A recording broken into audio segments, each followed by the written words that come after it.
teacher, my name is Adriana Romero, and I have chosen to talk about sociolinguistic. It's of course a subject from linguistic, but it's also connected to translation theory, so I hope you like it. I really like the subject. So, okay, what is sociolinguistic? It's the relationship that exists between linguistic phenomena and phenomena within the society and the cultures, but this term is not very old, which means that even when it's a really big and new object of study, it's not directly related to translation. So, okay. However, this doesn't prevent it from being one of the main characteristics that a translator must have. There are many points to consider when we talk about these competences, even when the translator doesn't even know all the language. I think that's obvious. You can talk just Spanish, English, in our case, of course, Portuguese, maybe. But okay, so there are many points to consider. I say that. Why? Because let's wonder something. Is there only one language? Just a single one? Of course not. Um, Not even the same country, there aren't even exact similarities within the same language, but in different countries. Like it's the example of English in the USA and in the UK. Okay, so we all know that English came from UK, and because of history, we know how it started to be spoken in USA.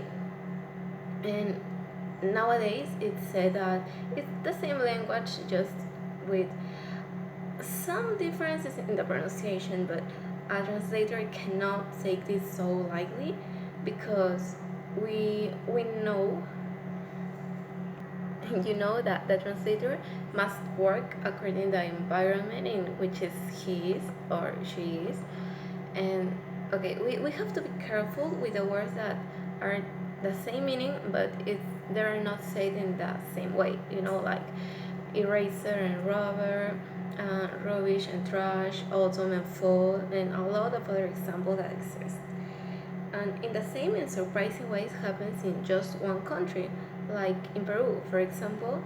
Peru is considered a country with a huge linguistic diversity, having 19 linguistic families and 47 languages through all its territory.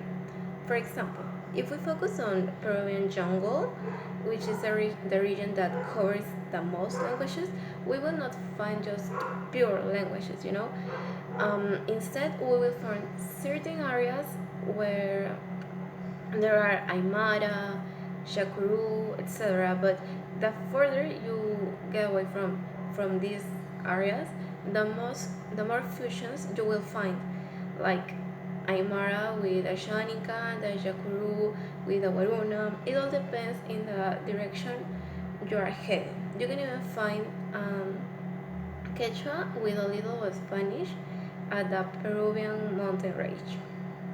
It's for this and many other things that the translator must also consider what the sender and the receiver have in common, because the translation is never concrete unless you turn it like it.